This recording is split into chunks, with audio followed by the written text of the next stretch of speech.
Press के हमारे मित्रों, आप सबका यहाँ बहुत बहुत स्वागत, नमस्कार। आप यहाँ मेरी बात सुनने आए, इसके लिए मैं बहुत आभारी हूँ। आपसे मोहब्बत करते हैं। देखिए, आपने बिल्कुल सही बात बोली। राजनीति में भारत छोड़ो यात्रा से पहले मोहब्बत शब्द का प्रयोग कोई नहीं करता। सही बात है ना? तो भारत छोड़ो यात्रा का लक्ष्य यही था। ये देश जो है ये नफरत का नहीं है, ये मोहब्बत का देश है। और नरेंद्र मोदी ने, आरएसएस ने, कट्टरपंथियों ने पूरे देश में नफरत फैला दी। तो सबसे पहले बात समझने की यह है कि सबसे पहली लड़ाई नफरत के साथ लड़ाई है। इसीलिए हमने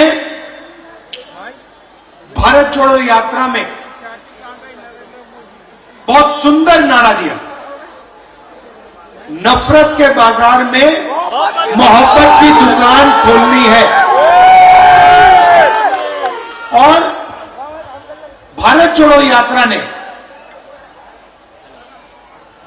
हिंदुस्तान की राजनीति को हमेशा के लिए बदल दिया।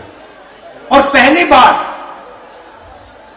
जो पहले गांधी जी के समय मोहब्बत एक राजनीतिक शब्द हुआ करता था, उसको फिर से सही जगह दी। राजनीति में मोहब्बत को हम आगे लाए। अब देखिए, मैं नरेंद्र मोदी से लड़ता हूं, उनके दिल में जो नफरत है उससे लड़ता हूं, उनके क्रोध से लड़ता हूं। मेरे ऊपर 24 केस है, ठीक है, 24। एक असम में, गुजरात में, उत्तर प्रदेश में, बिहार में, महाराष्ट्र में, हर जगह मेरा कोई ना कोई केस है। कभी मुझे कोर्ट यहां बुलाता है, कभी वहां बुलाता है, कभी यहां ले जाते हैं। उसके बाद जेल का सेंटेंस हो गया। पहली बार डिफेमेशन के लिए 2 साल की सजा मुझे मिली, ठीक है। उसके बाद मेरी लोकसभा की सदस्यता रद्द कर दी। ये सब आप जानते हो ना? उसके बाद मेरा जो सरकारी घर था वो उठा के ले गए। मेरा जवाब भी आप जानते हो, मुझे आपका घर नहीं चाहिए, ले जाओ उठा के अपना घर, मुझे नहीं चाहिए ये घर। मेरा घर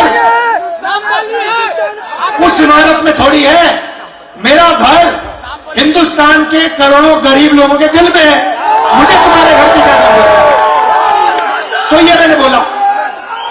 और ये लड़ाई जो है विचारधारा की है, मैं उनसे कॉम्प्रोमाइज कर ही नहीं सकता, सवाल ही नहीं उठ सकता। ना नरेंद्र मोदी मुझसे कॉम्प्रोमाइज करेगा, ना मैं उससे कॉम्प्रोमाइज करूंगा। विचारधारा की लड़ाई है। सालों से मेरा परिवार ये लड़ाई लड़ रहा है। जवाहरलाल नेहरू, इंदिरा गांधी, राजीव गांधी, सोनिया गांधी, मैं और प्रियंका।